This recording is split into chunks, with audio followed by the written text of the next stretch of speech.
Hi friends, जैसा कि आपने थंबनेल पे देखा व्हाट इज ये वाला सिंबल। ठीक है, ई लिखा हुआ है, रुपी का सिंबल, हाइफन डब्ल्यू। तो इस लेक्चर पे हम इसी चीज को डिकोड करेंगे। तो अगर इसको हमको रिलेट करना है, this is related to central bank digital currency. तो अब ये क्या है, फ्रेमवर्क कैसे काम करता है, ये पूरे चीज को समझेंगे एक छोटे से एंड क्रिप्स लेक्चर में। Before I move forward, let me remind you कि ये RBI grade B, SEBI grade A, NABARD grade A and IBPS का कोई भी एग्जाम जहां पे जीए, एफए, बीए या सीए लिखा हुआ है, मतलब general awareness, financial awareness, banking awareness and current affairs, ये आप चारों चीज से रिलेट कर सकते हो। So before I move on, let me also remind कि आप इस लेक्चर की पीडीएफ को डाउनलोड करो so that you can revise it as and when you required it. So friends, welcome to IXMB.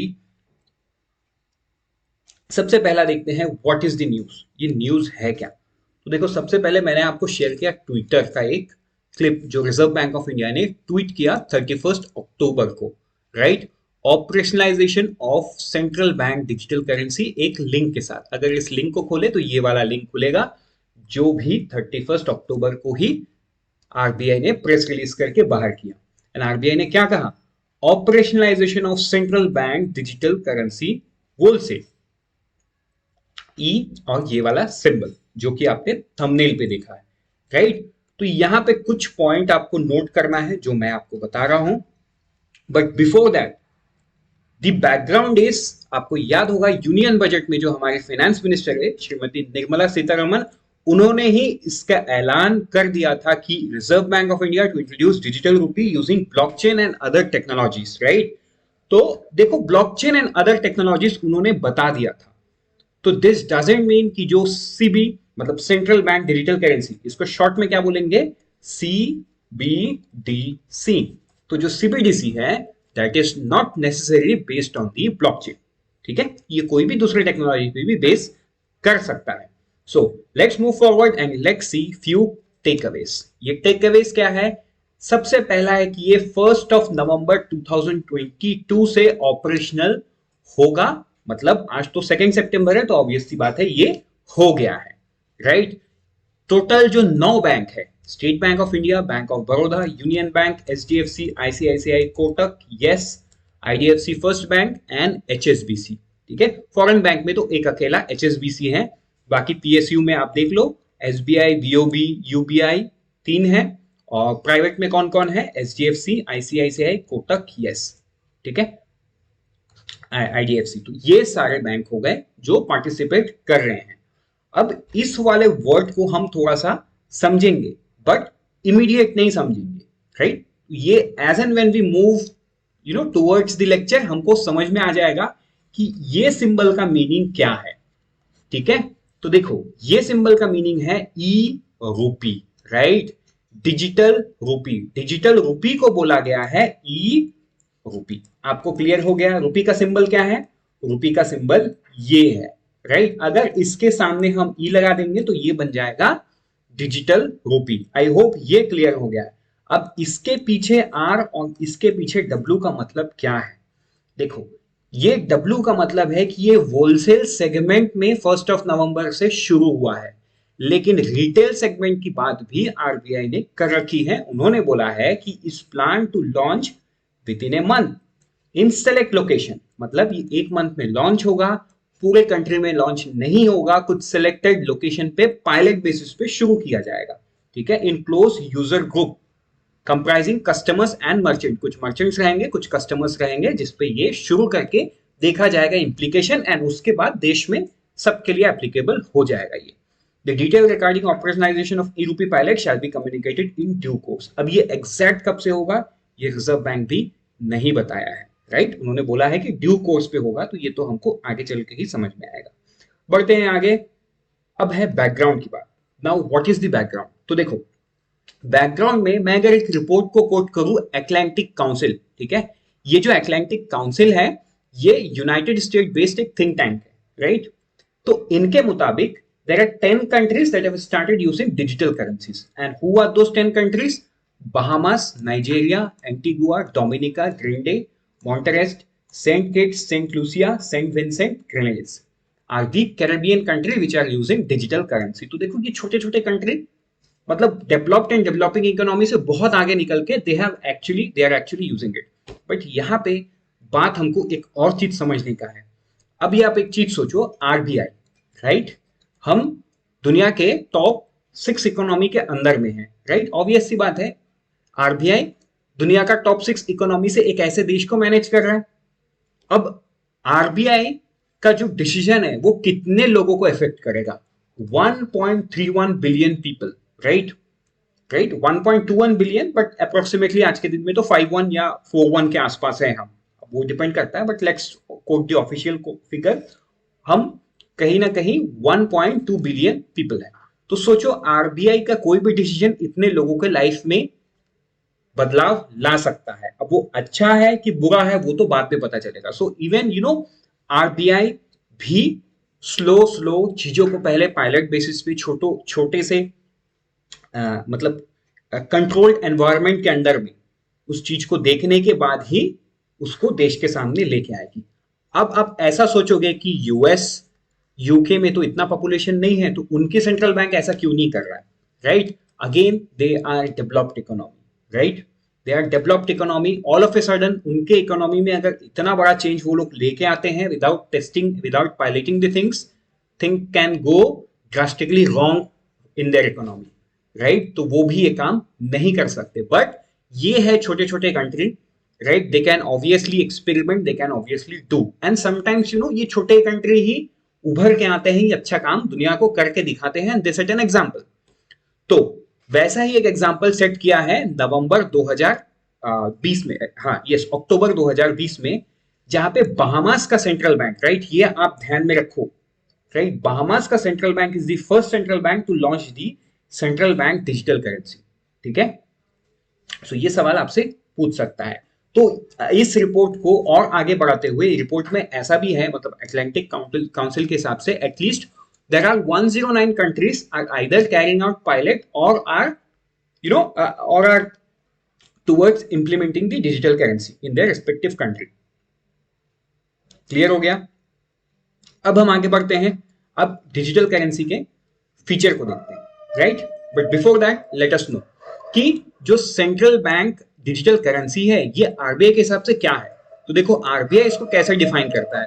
Reserve bank defines CBDC as the legal tender issued by central bank in the digital form. It is the same as sovereign currency and in exchangeable 1-to-1 at par 1:1 with the fiat currency. ठीक है, मतलब simple सी बात है, जैसा आपके जेब में रखा हुआ जो 100 रुपए का नोट है, ठीक डिजिटल करेंसी डिजिटल फॉर्म में आपके मोबाइल में रखा हुआ रहेगा। But do not confuse it with the wallet. अब आप बोलोगे कि मैं तो कैश लेके घूमता ही नहीं हूं, मैं तो फोन पे यूज करता हूं, गूगल पे यूज करता हूं, भीम यूज करता हूं, तो वो भी तो डिजिटल करेंसी हुआ? नो माय डियर फ्रेंड्स, वो डिजिटल करेंसी नहीं हुआ। उसका रीजन ये है कि वो है लायबिलिटी ऑफ बैंक। मतलब आप अपने फोन पे से जो पे कर रहे हो in the form of digital transaction, वो पैसा आपके बैंक अकाउंट में रखा हुआ है। आपने किसी ना किसी बैंक अकाउंट में वो पैसा को रखे हो, उसके बाद ही you are allowed to do this transaction. इसका मतलब क्या हुआ, ये जो करेंसी आप यूज कर रहे हो यूपीआई के through, this is actually liability of किसका? लायबिलिटी ऑफ बैंक्स, ठीक है, लायबिलिटी ऑफ बैंक्स, क्योंकि ये बैंक के नेटवर्क के ऊपर काम कर रहा है। यूपीआई फेलिसिएट कौन कर रहा है? एनपीसीआई का सिस्टम। बट ये पैसा डेबिट एंड क्रेडिट कहां पे हो रहा है? आपके बैंक अकाउंट से। सो इन दैट सेंस ये लायबिलिटी हुआ बैंक का, correct? But digital central bank digital currency is something different. It's not the liability of A commercial bank, it's the liability of reserve bank of India. मतलब वो RBI आपको issue करेगा। देखो वो कैसे इशू होगा, ये एकदम सी बात की बात है, राइट? अभी तो ऐसा है कि वाउचर के फॉर्म में होगा, वो भी मैं आगे समझाऊंगा आपको, डोंट गेट कंफ्यूज। बट यहां पे आप ऐसे समझो कि इसको इशू कौन करेगा? Reserve bank of India. तो ऑब्वियस सी बात है, ये लायबिलिटी किसकी हुई? रिजर्व बैंक ऑफ इंडिया की हुई, क्योंकि उसको ऑनर किसको करना पड़ेगा? इसको ऑनर आरबीआई को करना पड़ेगा। आज के दिन में आप जब यूपीआई ऐप खोल के किसी को पेमेंट कर रहे हो, पीछे ऑनर कौन करता है? आपका बैंक करता है। क्यों करता है? क्योंकि आपने अपना पैसा उसमें रखा हुआ है, right? So there is a very big difference, do not get confuse कि जो मैं फोन पे में यूज करता हूं, जो मैं गूगल पे में यूज करता हूं, वही है डिजिटल करेंसी। नहीं, वो डिजिटल ट्रांजैक्शन है, वो भी डिजिटल फॉर्म है, बट ये जो सेंट्रल बैंक डिजिटल करेंसी ये कंप्लीटली अलग है। ठीक है, आई होप ये क्लियर हो गया है। अब इसके फीचर्स को देखते हैं। इसका फीचर ऐसा है कि जो सीबीडीसी है, मतलब देखो फीचर्स जो है ना, सिर्फ इतना ही चेंज है। एक तो ये रिजर्व बैंक का बैलेंस शीट में दिखेगा लायबिलिटी साइड पे। ठीक है, अच्छा, जैसे कि ये सेकंड पॉइंट में लिखा हुआ है। और एक ये होगा कि this is sovereign currency issued by central bank in alignment with their monetary policy. तो अब एक बात बताओ, इस लाइन को पढ़ने के बाद आपको क्या फिएट मनी से ये डिफरेंस लगा? नहीं। आज के दिन में आपकी जेब में जो 100 रुपए का, 20 रुपए का, 50 रुपए का, 500 रुपए का या 2000 रुपए का नोट है, उसमें आप खोल के देख लो, उसमें भी रिजर्व बैंक ऑफ इंडिया के गवर्नर का साइन है। मतलब रिजर्व बैंक उसको इशू करता है as a sovereign currency on behalf of government of India, right. And governor बोलता है कि मैं इसके वैल्यू को एक्सचेंज करूंगा, करेक्ट। तो यहां पे भी सेम केस होगा, it will be a sovereign currency issued by the central bank. ठीक है, must be accepted as a medium of payment. जैसा कि आप एक 100 रुपए का नोट लेके किसी शॉपकीपर को जाते हो, कुछ भी जाते हो, राइट, वो आपको डिनाई नहीं कर सकता। उसको उस 100 रुपए का वैल्यू देना होगा, चाहे वो 100 रुपए हो, 10 रुपए हो, 20 रुपए हो, 5 रुपए हो, कितना रुपए भी हो, उसको वैल्यू देना पड़ेगा, करेक्ट। अनलेस, अब आप ये मत बोलो कि मैं तो मतलब फटा हुआ नोट लेके गया तो मना कर दिया, तो वो अलग केस है। तो सेंट्रल बैंक डिजिटल करेंसी भी कोई मना नहीं कर सकता। अगर वो मना कर रहा है तो legally it's not acceptable, and आगे वाले को जेल भी हो सकता है। तो वो तो हमारा डिस्कशन है ही नहीं। Freely convertible against commercial bank money and cash. ठीक है, फ्रीली कन्वर्टेबल मतलब ऐसा होता है ना, मान के चलो आप कहीं बाहर गए हो, आपके पास कैश नहीं है, तो आप किसी को गूगल पे, फोन पे करके उससे आपने पैसा ले लिया, तो एग्जैक्टली ये भी वैसे ही काम करेगा, फ्रीली कन्वर्टेबल। अगर आपके पास 100 रुपए का सीबीडीसी है, राइट, मतलब 100 ई रुपी है, you can obviously convert that in the form of digital, in the form of physical money और कैश, जिसको हम बोलते हो। ठीक है, ये फंजिबल है। ठीक है, मतलब इसको आप अलग अलग रख सकते हो। Expected to be lower the cost of issuance of money and transaction. तो ये बहुत इंपॉर्टेंट पॉइंट है। अब आप एक चीज सोचो, मान के चलो, मतलब मान के नहीं चलो, this is reality. Reserve bank note छापता है, नोट छापने के लिए कितना बड़ा मशीन उनको चाहिए, उसके बाद उस नोट को प्रोटेक्ट करने के लिए, उसका मिसयूज ना हो, सिक्योरिटी चाहिए, उसके मूवमेंट के लिए कॉस्ट एसोसिएटेड है, राइट। आप भी जब आपके जेब में कुछ होगा 1,000-500 रुपए, तो आप नॉर्मल रिलैक्स रहते हो, बट वही आपके जेब में अगर 50,000 या 1 लाख रुपए है, तो आप थोड़ा ज्यादा सतर्क रहते हो कि कहीं घूम ना जाए, राइट। तो मतलब क्या है, उसके पीछे एक कॉस्ट है, राइट। जब सेंट्रल बैंक उसको इशू करता है, cost of money, the cost of transaction. अगर आपको 1 करोड़ रुपए कहीं लेके जाना है, तो आपको साथ में, आप अकेले नहीं जा सकते ना, बिकॉज इट्स ह्यूज अमाउंट। आपको सिक्योरिटी चाहिए 1-2 लोगों का, आप अपने भाई बहन किसी को ले लोगे, चल मेरे साथ, राइट। तो वैसे होता है। वैसे तो आरबीआई के केस में भी होता है, बट मैं आपको एक फैक्ट बताऊं, means I come from A rural India, right. तो वहां पे ना नक्सलिज्म बहुत है। मीन्स आप में से बहुत लोगों को पता है, I come from the state of Chhattisgarh, right, south Chhattisgarh. तो वहां पे जो करेंसी है, राइट, वो हेलीकॉप्टर के थ्रू जाता है। मतलब कई बार एयरफोर्स के MI-17V5 हेलीकॉप्टर जो है, मतलब सोचो ये अटैक हेलीकॉप्टर है एयरफोर्स का, अटैक हेलीकॉप्टर को यूज करते हैं करेंसी को पहुंचाने के लिए। एंड स्पेशली यूज होता है जब क्रॉप्स का खरीदी होता है ना, मतलब अभी वो समय आएगा जहां पे बहुत ज्यादा कैश गवर्नमेंट को देना पड़ता है फार्मर्स को। तो उस समय सोचो MI-17V5 हेलीकॉप्टर का यूज होता है फॉर ट्रांजैक्शन। तो ये कॉस्ट कौन उठाता है, आपको क्या लगता है, एयरफोर्स उठाता है? नहीं, एयरफोर्स मतलब मिनिस्ट्री ऑफ डिफेंस इसको सीधा सीधा बिल करता है मिनिस्ट्री ऑफ फाइनेंस को, राइट। कोई किसी को फ्री में सर्विस नहीं देता है। So in that case there is a cost associated with this, right. So अब हम देखते हैं कुछ और features, right. Types of CBDC, एक होता है होलसेल, एक होता है रिटेल। ठीक है, जो कि हम नेक्स्ट वाले स्लाइड में देखेंगे कि होलसेल एंड रिटेल में क्या फर्क है। दूसरा होता है choice of CBDC, issuance model. तो एक होता है intermediate model of CBDC, central bank उसको इशू करता है, immediately distribute it for the retail use. ठीक, मतलब अभी के दिन में जैसा कैश के फॉर्म में हो रहा है। सेंट्रल बैंक इशू करता है, लेकिन उसको बांटता कौन है, कमर्शियल बैंक, राइट। मतलब आप और मैं तो आरबीआई के दरवाजे में नहीं जाते ना, भैया पैसा दे दो, हमको पैसा चाहिए, नहीं, हम जाते हैं कमर्शियल बैंक के पास। सो सेम केस, थर्ड है instrument design, non remunerative CBDC, एक होता है रिम्यूनरेटिव सीबीडीसी। रिम्यूनरेटिव का इंग्लिश मीनिंग क्या है? Benefits, right? तो एग्जैक्टली यहां पे भी सेम है। जो रिम्यूनरेटिव सीबीडीसी है उस पे आपको मतलब मान के चलो आपको 100 रुपए इशू हुआ है, ठीक है, आपने 100 रुपए नहीं निकाला, तो ये 100 रुपए अगर 4% के इंटरेस्ट में देखें सेविंग अकाउंट में, तो ये at the end of the year 104 रुपए होगा। तो एग्जैक्टली सीबीडीसी भी 104 रुपए होगा, right? So this is remunerative. And non remunerative मतलब कोई इंटरेस्ट नहीं बियर करेगा, क्योंकि देखो ये लाइबिलिटी किसका है? आरबीआई का है। द कैच इज हियर, ये लाइबिलिटी आरबीआई का है, इसका मतलब क्या ये इंटरेस्ट आरबीआई पे करेगा रिटेल लोगों को? This is something you will have to think, right? तो इंस्ट्रूमेंट डिजाइन में कुछ ऐसा है, बट एक्चुअल लाइफ में क्या होगा ये तो जब रिटेल को इश्यू होगा, मतलब आपको और मुझे इश्यू होगा, तभी हमको समझ में आएगा कि ये रिम्यूनरेटिव होकर इश्यू होगा कि नॉन रिम्यूनरेटिव इश्यू, मतलब आरबीआई इसको कैसे करता है ये तो हमको आगे ही समझ में आएगा। बट यस, फ्रेमवर्क में आरबीआई ने दोनों को एक्सप्लेन किया है। अगर ये रिम्यूनरेटिव हुआ वो इंटरेस्ट बेयरिंग होगा, अगर ये नॉन रिम्यूनरेटिव हुआ तो इंटरेस्ट बेयरिंग नहीं होगा।